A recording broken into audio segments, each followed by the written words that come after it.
It's just so convenient, isn't it? You need, you click, you buy, it arrives. I was close to tears at that point. I was cold, I was hungry, I needed the bathroom.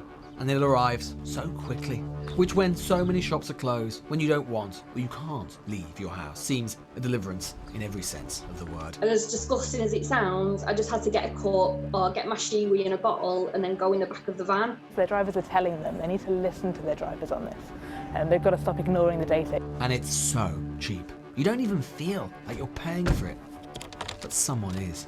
It's the men and women bringing it to your door.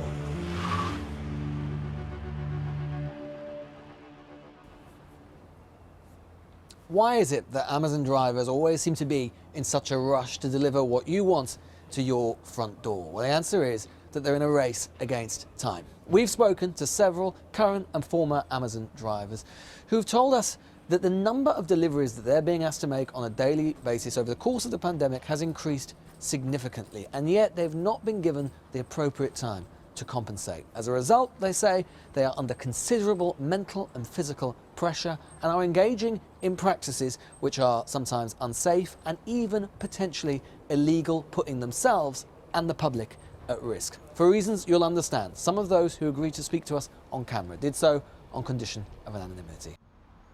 Amazon is a company which is both ubiquitous and mysterious. In many ways, we know little about it. We don't even know how many drivers deliver its parcels. But we suppose it's in the thousands, perhaps tens of thousands. John, we'll call him John, is among them. When I first started delivering parcels, it was 120, 130 drops, that's about 180 parcels a day.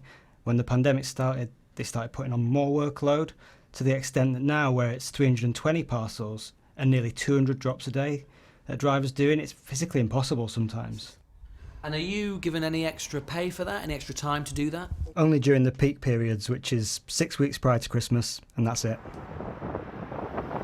John has delivered for Amazon for nearly 2 years. As stressful as it is, in the main, he continues to enjoy it. But then there are those who deliver for a shorter time. For instance, two people we're calling Simon and Gemma. Both lost their jobs as a result of the pandemic and found work as Amazon delivery drivers. It was a no-brainer for me, really. I was, as I said, looking forward to it. Really looking forward to driving, delivering and getting home and being with the family. So you had 2 days training in a classroom. It was just going about safety of driving. They were very big on safe driving. I was totally unexpected to experience what I did based on what the training told me. I'm fully aware of road safety. You couldn't adhere to those rules based on what we had to do. You've got 15 minutes to load your van. And then there's some days, a lot of us couldn't even fit what we had to get in the van. So we were just trying to find other drivers to take the rest of the parcels. And obviously that's stressing them. And at that point, I texted the ops manager, who then met me briefly for about a minute to run through the app, provide me with my boxes and tell me to go. But it was at that point I realised my first drop was 38 miles away. As soon as the driver is in the van, it's the beginning of what can be a grueling experience. If you think Amazon knows a lot about you, it is nothing to what it knows about its drivers. Every moment, every second tracked, monitored, assessed by its in-vehicle app. They monitor you through the app so they can see how fast you're going, how many parcels you've delivered. They just work everything out. You have a time in the morning when you're at the depot and how quickly you've got to load your van. They monitor you on that. They monitor you on times that you scan on, scan off jobs. So everything's being monitored and the workload's getting higher and it's getting harder and harder and harder to fulfill those routes in 9 hours. You become anxious immediately. You get a list of all the drivers and where they are behind or whether they're ahead, or so you know if it's you behind, you'll see straight away. You get a visual explanation that you're behind, and that puts you at an anxious situation quite badly. So if you're not meeting your target, you get a message off your manager or whatever saying, oh, you're 7 parcels behind, what's going on? On those messages, it tells you how many drops you've got to do. So, you know, there was ones with 185, 225 drops, not packages, drops. So I think mine was 125 on my first day.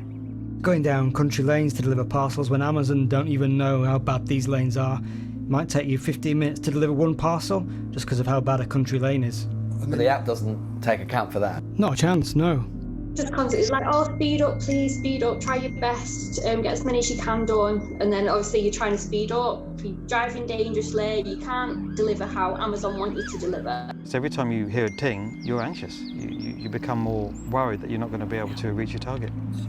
The law says that the maximum a van driver can drive for is 10 hours. Amazon shifts are 9 hours. That's why it's a race against the clock. Within that, Amazon says there's supposed to be a 30-minute lunch break, but the drivers we've spoken to say that that is a remote prospect, as are even more basic requirements.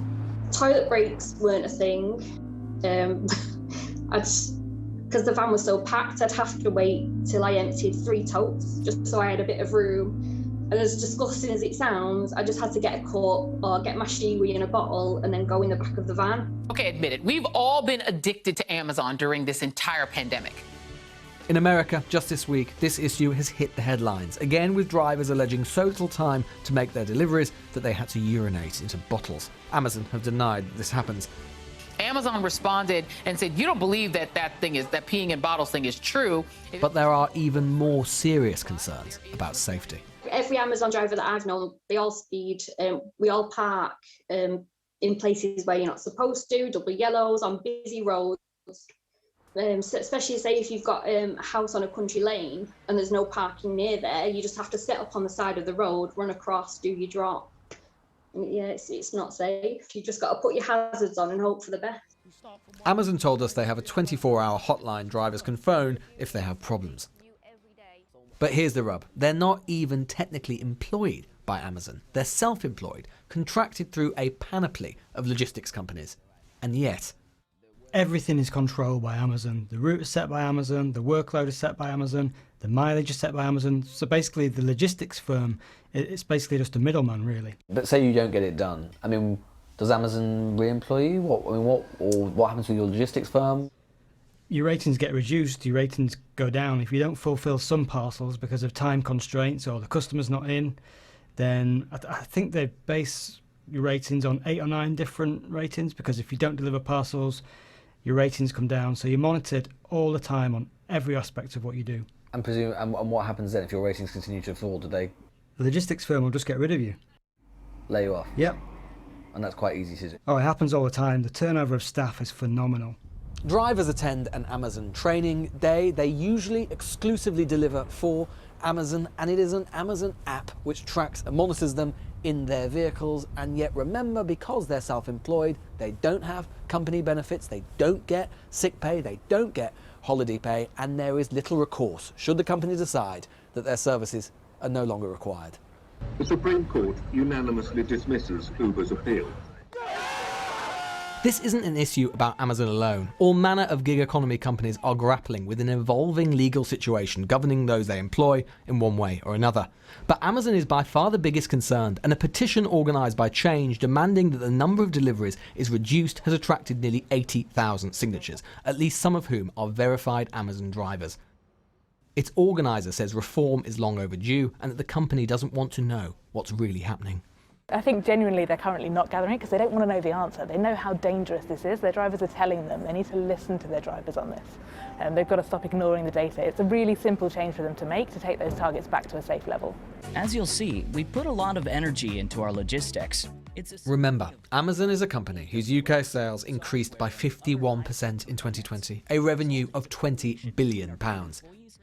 It has been the beneficiary of a pandemic which has accelerated our move to the online economy.